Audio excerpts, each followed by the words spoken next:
1897 সালের 1 মে যুগনায়ক স্বামী বিবেকানন্দ এই শুভ দিনে রামকৃষ্ণ মিশন প্রতিষ্ঠার কথা ঘোষণা করেছিলেন বর্তমানের বলরাম মন্দিরে অনুষ্ঠিত একটি সভায়।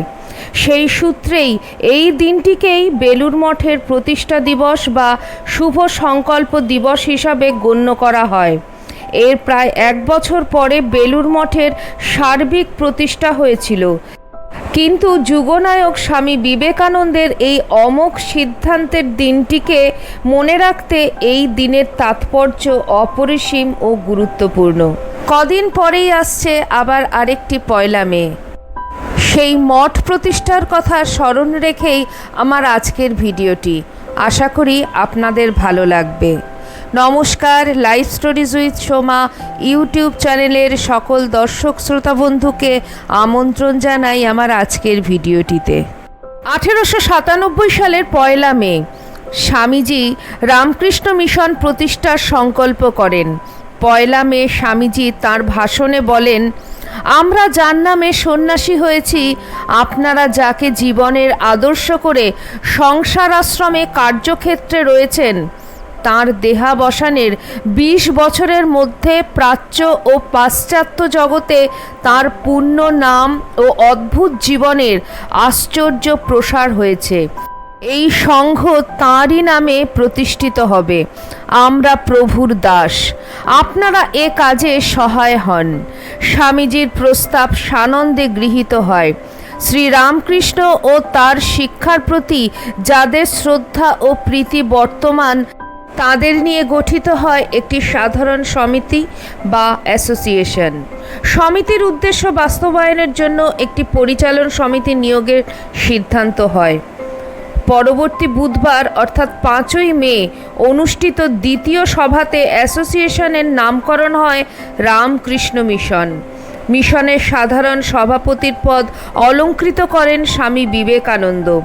স্বামী ব্রহ্মানন্দ এবং স্বামী যোগানন্দ যথাক্রমে মিশনের কলকাতার কেন্দ্রের সভাপতি এবং সহসভাপতি এবং নরেন্দ্রনাথ মিত্র সম্পাদক নিযুক্ত হন। রামকৃষ্ণ মঠ এবং মিশনের জন্য স্বামী বিবেকানন্দ একটি প্রতীক চিহ্নের পরিকল্পনা করেন। বেলুড় মঠের এই প্রতীক চিহ্ন কোনো সাধারণ সাংগঠনিক লোগো নয়, এটি একটি গভীরভাবে চিন্তিত ও দার্শনিকভাবে নির্মিত চিত্রভাষা। এই প্রতীক চিহ্নের ধারণা, প্রতীকী কাঠামো এবং নকশা স্বয়ং স্বামী বিবেকানন্দের পরিকল্পিত, যেখানে তার সমন্বয় বেদান্ত দর্শন, মানবতাবাদী চিন্তা এবং সূক্ষ্ম নান্দনিক বোধ একত্রে কাজ করেছে। এই প্রতীকে ঢেউ খেলানো জলরাশি কর্মযোগের প্রতীক, নিষ্কাম কর্মের প্রবাহমান জীবনধারা। পদ্মফুল ভক্তির প্রতিচ্ছবি, ঈশ্বরের প্রতি প্রেম ও সমর্পণ। উদীয়মান সূর্য জ্ঞানের আলো, অজ্ঞানতার অন্ধকার ভেদ করে আত্মবোধের উন্মেষ।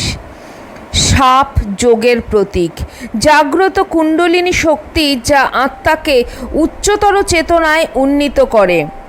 আর এই সমস্তের মধ্যে দিয়ে ভেসে থাকা হাঁস পরমাত্মার প্রতীক, যিনি সব পথের সমন্বয়ে আত্মজ্ঞান দান করেন। এই 4টি যোগপথ আলাদা হলেও পরস্পর বিরোধী নয়, এই ভাবনাই ছিল স্বামী বিবেকানন্দের মূল দর্শন। বেলুড় মঠের প্রতীক চিহ্ন সেই দর্শনকে দৃশ্যমান করে তোলে, যেখানে ধর্ম কোনো অনুশাসন নয়, বরং মানব জীবনের বহুমুখী সত্যের সমন্বিত প্রকাশ। নান্দনিক দিক থেকে এই প্রতীক চিহ্নের সবথেকে গুরুত্বপূর্ণ বৈশিষ্ট্য হল এর সংযত রেখাবিন্যাস এবং প্রতীকী সরলতা। এখানে কোনো বাহুল্য নেই, আবার শূন্যতাও নয়। প্রতিটি রেখা একটি ভাব বহন করে, প্রতিটি ফর্ম একটি দর্শনের বাহন হয়ে ওঠে। এই সংযমই একে আধুনিক করে তোলে এবং সময়ের সীমা অতিক্রম করে আজও প্রাসঙ্গিক রাখে। বেলুড় মঠের প্রতীক চিহ্ন এবং রামকৃষ্ণ মঠ মন্দিরের শিল্পভাবনা আমাদের মনে করিয়ে দেয়, দর্শন যখন শিল্পের ভাষা পায় তখন তা কেবল ধর্মীয় চিহ্ন থাকে না, তা হয়ে ওঠে মানবতার এক দীর্ঘস্থায়ী পথ। ঈশ্বরের ইচ্ছা আর ভক্তের ইচ্ছা এক না হলে মণিকাঞ্চনের যে যোগ হয়ে ওঠে না। যোগে যুক্ত হয়ে সব কিছু একে রূপান্তরিত, আর সেই ইচ্ছায় প্রস্ফুটিত হয় জগদ্ধিতায়চ এর সুনির্মল প্রাপ্তির কল্যাণকারীতে। বোধহয় একেই বলে ঠাকুরের ইচ্ছে, এমনই তাঁর মাহাত্ম্য। আজ যে বিস্তৃত ভূখণ্ডে বিশ্ববিখ্যাত বেলুড় মঠ, তারই অন্তত একাংশে একসময় চরণচিহ্ন এঁকে দিয়ে গিয়েছিলেন ঠাকুর শ্রীরামকৃষ্ণ স্বয়ং। স্বামী বিবেকানন্দ মঠের জন্য ওই জমি কিনেছিলেন বিহারী ভদ্রলোক বাবু ভগবত নারায়ণ সিংয়ের কাছ থেকে, ছোট দুটি বাড়ি সমেত 22 বিঘা। 1898 সালের 4 মার্চ। তবে স্বামীজির জানা ছিল না যে তারও আগে ওই জমিতেই ছিল ঠাকুরের গৃহী ভক্ত ক্যাপ্টেন বিশ্বনাথ উপাধ্যায়ের কাঠগোলা।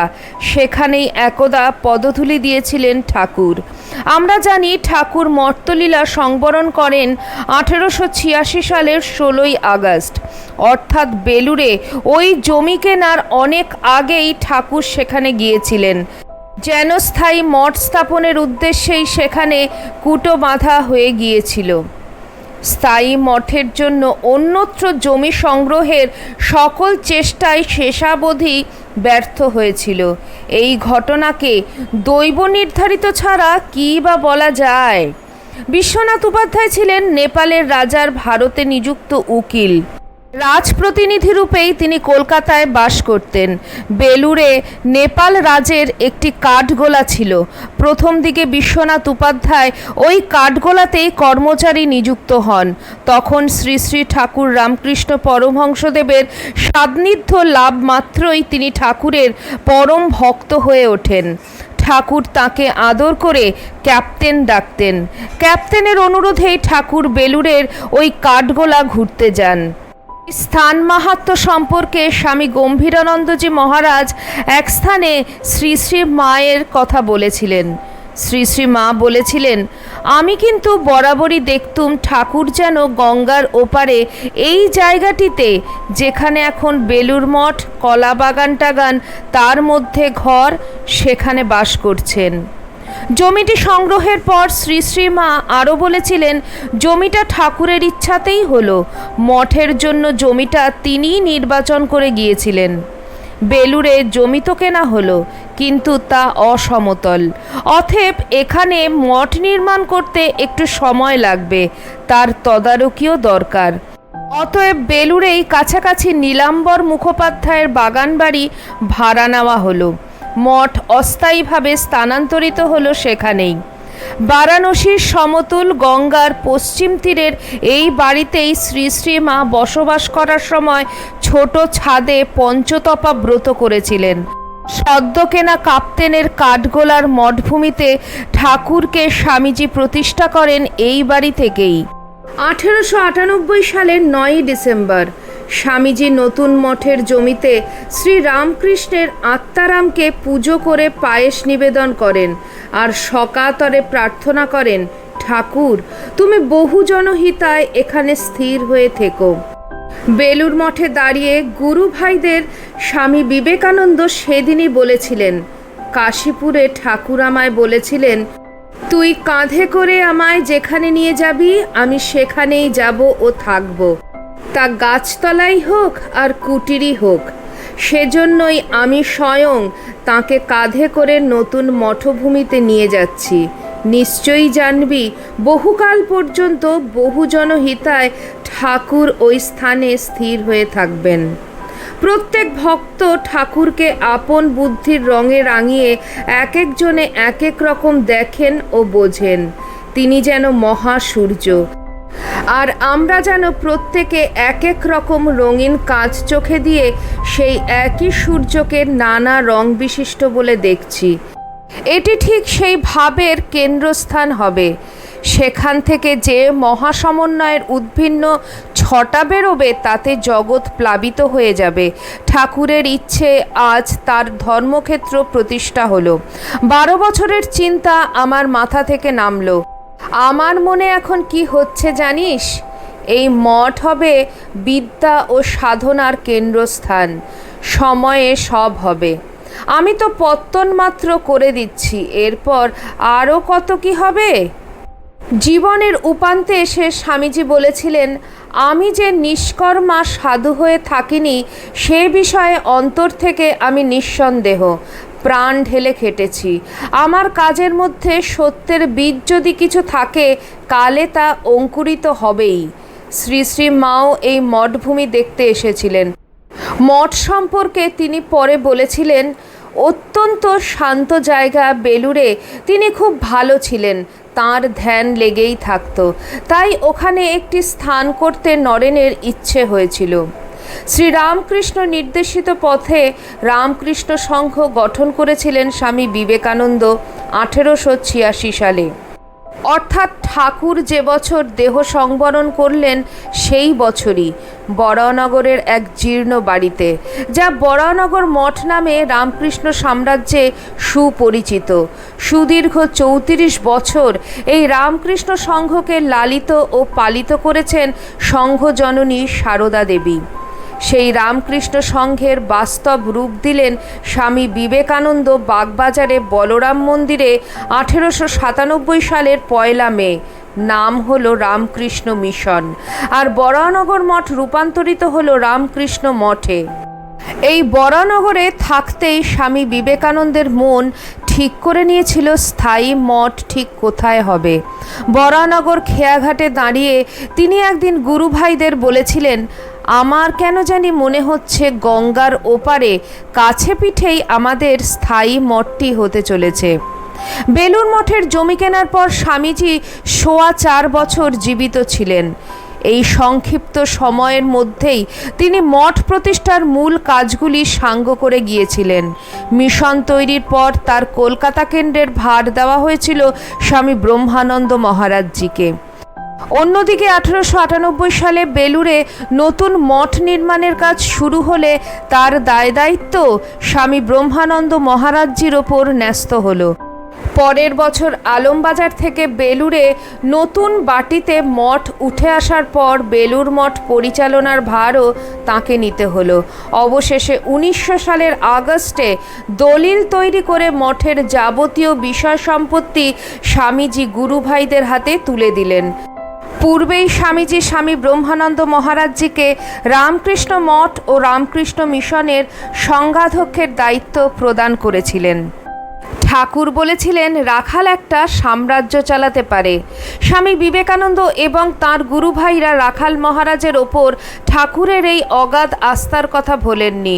মঠ কি আকার নেবে স্বামীজি তা বুঝিয়ে দিয়েছিলেন অপর গুরুভ্রাতা স্বামী বিজ্ঞানানন্দজি মহারাজকে। পূর্বাশ্রমে যিনি ছিলেন একজন দক্ষ সিভিল ইঞ্জিনিয়ার। মন্দিরের প্রতীক স্বামীজি তৈরি করার পর মন্দিরের নকশা স্বামীজির তত্ত্বাবধানে তৈরি করেছিলেন স্বামী বিজ্ঞানানন্দজি মহারাজ।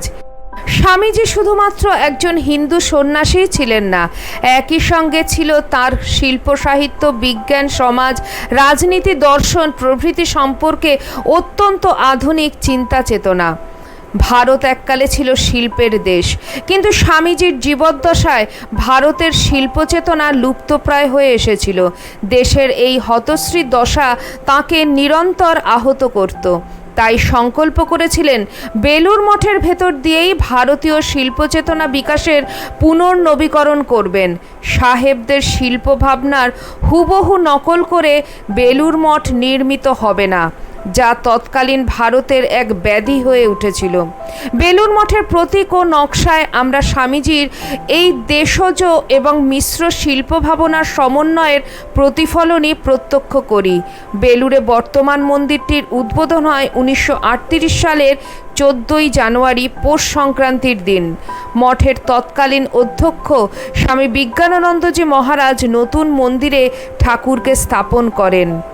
মঠের পুরনো মন্দির থেকে বুকে করে আত্মারামকে নিয়ে এসে নবনির্মিত মন্দিরে ঠাকুরের মূর্তির সামনে রেখে প্রার্থনা করেন। সেই সময় তিনি প্রত্যক্ষ করেন স্বামীজি সহ তাঁর অন্য গুরু ভাইরা সূক্ষ্ম শরীরে উদ্বোধন দেখতে মন্দিরে উপস্থিত হয়েছিলেন। উল্লেখ্য যে 1929 সালের 13ই মার্চ শ্রী শ্রী ঠাকুর রামকৃষ্ণ পরমহংসদেবের জন্মতিথিতে রামকৃষ্ণ সংঘের দ্বিতীয় অধ্যক্ষ স্বামী শিবানন্দ মহারাজ মন্দিরের ভিত্তি প্রতিষ্ঠা করেন। তবে পরে মন্দির গড়ে তুলতে গিয়ে তার স্থান সামান্য পরিবর্তন করার প্রয়োজন হয়। তাই 1935 সালের গুরু পূর্ণিমাতে সেই তাম্রফলকটি সরিয়ে দ্বিতীয়বার স্থাপন করেন স্বামী বিজ্ঞানানন্দজি মহারাজ। পরের বছর 10ই মার্চ থেকে মন্দিরের নির্মাণ কাজ আরম্ভ হয়।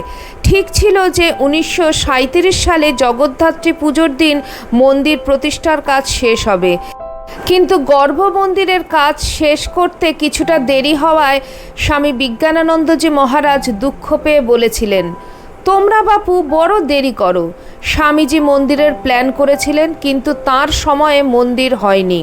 রাজা মহারাজ চেষ্টা করেও পারেননি। মহাপুরুষ মহারাজ ভিত্তিপ্রস্তর স্থাপন করেও পারলেন না। সবাই একে একে চলে গেলেন। তাই বলছি, যত শীঘ্র পারো তোমরা কাজ শেষ করে নাও, আর দেরি করো না। বিজ্ঞানানন্দজির কথার তাৎপর্য উপলব্ধি করলেন সকলে। তাই নাট মন্দিরের কাজ সমাপ্তি পর্যন্ত অপেক্ষা না করেই 1938 সালের 14ই জানুয়ারি গর্ভ মন্দিরে ঠাকুরের মর্মর বিগ্রহ স্থাপন সহ মন্দির প্রতিষ্ঠার কাজ সমাপনের সংকল্প নেওয়া হলো। সেদিন নতুন মন্দিরে আত্মারামের কৌটো স্থাপনের পর স্বামী বিজ্ঞানানন্দজি মহারাজ নিজ কক্ষে ফিরে গিয়ে স্বামীজির উদ্দেশ্যে বলেছিলেন, স্বামীজি, আপনি ওপর থেকে দেখবেন বলেছিলেন, আজ দেখুন আপনারই প্রতিষ্ঠিত ঠাকুর নতুন মন্দিরে বসেছেন। বিজ্ঞানানন্দজি মহারাজ আরও স্পষ্ট দেখতে পেয়েছিলেন যে স্বামীজি, রাখাল মহারাজ, মহাপুরুষ মহারাজ, শরৎ মহারাজ, হরি মহারাজ, গঙ্গাধর মহারাজ প্রমুখ সকলেই দাঁড়িয়ে আছেন। এর কিছুক্ষণ পরে তিনি স্বস্তির এবং তৃপ্তির নিঃশ্বাস ফেলেছিলেন, এই বলে যে এবার আমার কাজ শেষ হলো। স্বামীজি আমার ওপর যে কাজের ভার দিয়েছিলেন সে ভার আজ আমার মাথা থেকে নেমে গেল।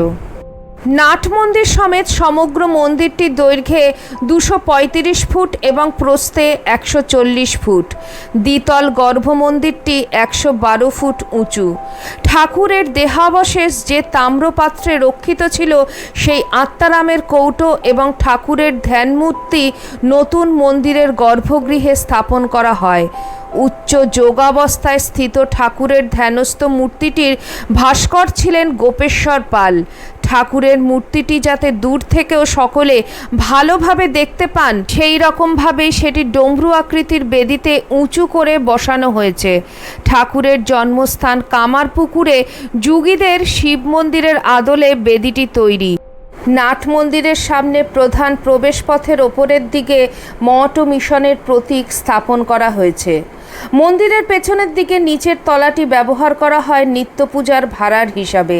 পূজার সরঞ্জামগুলি রাখা হয় মন্দিরের ভেতরের দেওয়ালে কয়েকটি কুলুঙ্গিতে।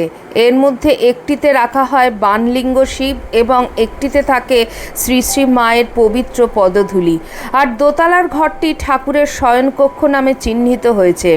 এখানেই সারা বছর সযত্নে রক্ষিত থাকেন আত্মারাম, যা বছরে 3 বার মন্দিরে নামিয়ে এনে মহাস্নান করানো হয়। স্নানযাত্রা ঠাকুরের জন্মতিথি ও দুর্গাপূজার মহাষ্টমীর দিন। ঠাকুরের ব্যবহৃত স্মারক দ্রব্যগুলি সযত্নে রক্ষিত একতলার ঘরে। এখানে গর্ভমন্দির ও নাট মন্দির একসঙ্গে যুক্ত, যা সাধারণভাবে হিন্দু মন্দিরে দেখা যায় না, বরং খ্রিস্টীয় রীতিসম্মত। মন্দিরের গম্বুজগুলিতে মসজিদের ছাপ পাওয়া যায়।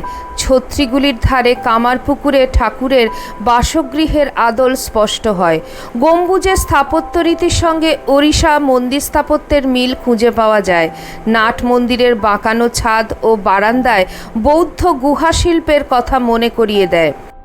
মন্দিরে প্রবেশপথের গোপুরমটি তৈরি করা হয়েছে অজন্তা ও ইলোরার রীতির আদলে।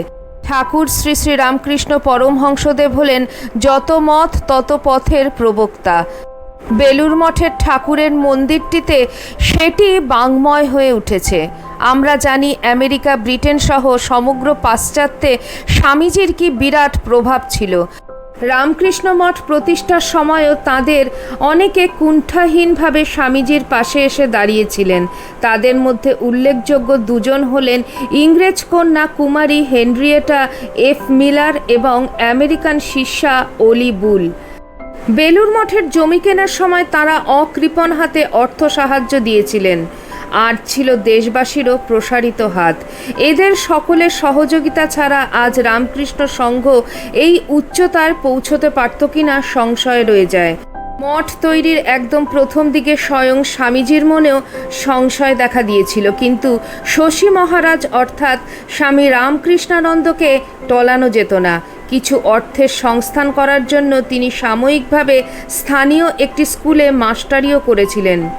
মঠের একদম শুরুর দিকে নিয়মিত অর্থ সাহায্য করতেন সুরেন মিত্র এবং বলরাম বসু। তাদের মৃত্যুর পরেই অনটনটা যেন বেশি করে টের পাওয়া গিয়েছিল।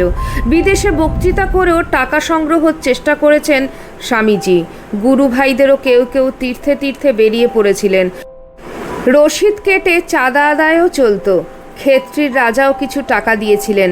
অর্থ সাহায্য এসেছিল Miss Souter, Miss Josephine, Mister Sturdy সহ কিছু পশ্চিমী বন্ধু বা ভক্তদের কাছ থেকে।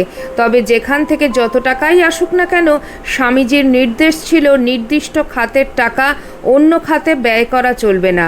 এইভাবে স্বামীজির নেতৃত্বে রামকৃষ্ণ সংঘ যখন এগিয়ে চলছে, তখনই বিনা মেঘে বজ্রপাত। 1902 সালের 4 জুলাই স্বামীজি দেহত্যাগ করলেন।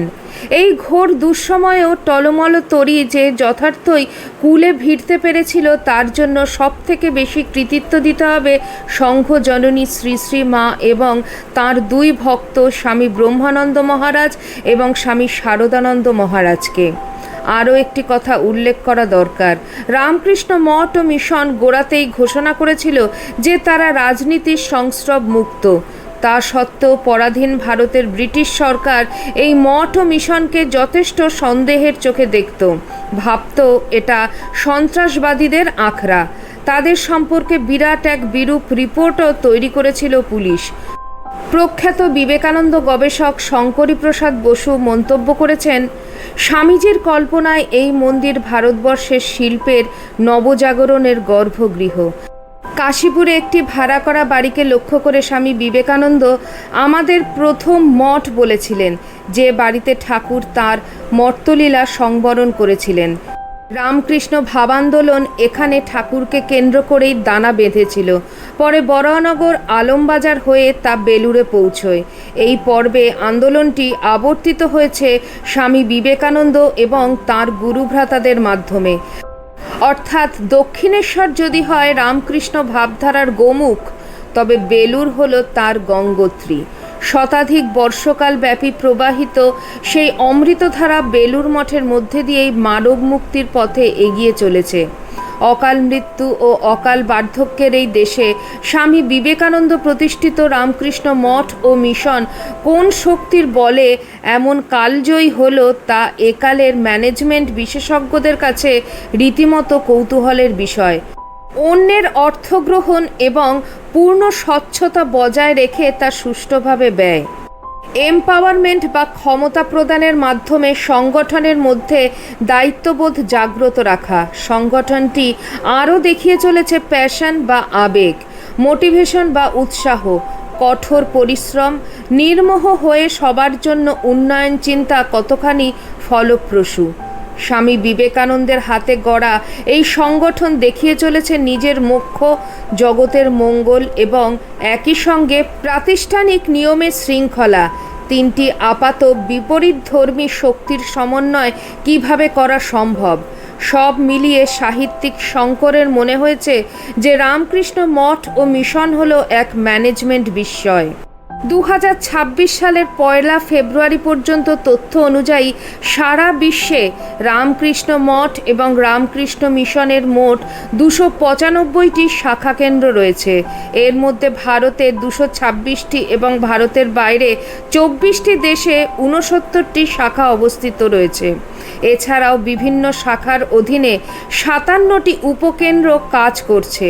প্রধান কার্যালয় বা বেলুড় মঠ থেকে এই সমস্ত কেন্দ্র পরিচালিত হয়। বেলুড় হলো এদের প্রাণকেন্দ্র। 1993 সালের 8ই অক্টোবর ইউনেস্কো বিল্ডিংয়ে বিভিন্ন দেশের রাষ্ট্রদূত এবং বিদ্বজ্জনেদের এক সমাবেশ হয়। সেদিন ইউনেস্কোর ডিরেক্টর জেনারেল ডক্টর ফেডেরিকো মেয়রের একটি উক্তি এই প্রসঙ্গে উল্লেখযোগ্য। তিনি বলেছিলেন, 1897 সালে স্বামী বিবেকানন্দ যে রামকৃষ্ণ মিশন স্থাপন করেছিলেন তার সংবিধানের সঙ্গে 1945 সালে তৈরি ইউনেস্কোর সাদৃশ্য দেখে আমি খুবই বিস্মিত হই। উন্নতির লক্ষ্যে উভয়েরই যে কর্মপ্রচেষ্টা তার কেন্দ্রে রয়েছে মানুষ।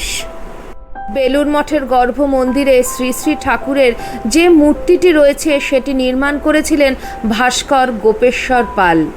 এটি তার অনেক সাধনার ফসল। মূর্তি তৈরির ক্ষেত্রে শ্রী শ্রী ঠাকুরের সামনের দিকের ছবিটুকুই ছিল তার সম্বল। তিনি শ্রী শ্রী ঠাকুরকে চর্মচক্ষে দর্শন করেননি, তার মানসলোকে ঠাকুর বিচরণ করেছেন। মূর্তিটি তাই এত নিখুঁত। সেই অভিযাত্রা শুরু এবং সেই অভিযাত্রা আজও চলমান। এতক্ষণ আপনারা শুনছিলেন রামকৃষ্ণ মঠ এবং রামকৃষ্ণ মিশনের প্রতিষ্ঠার কথা।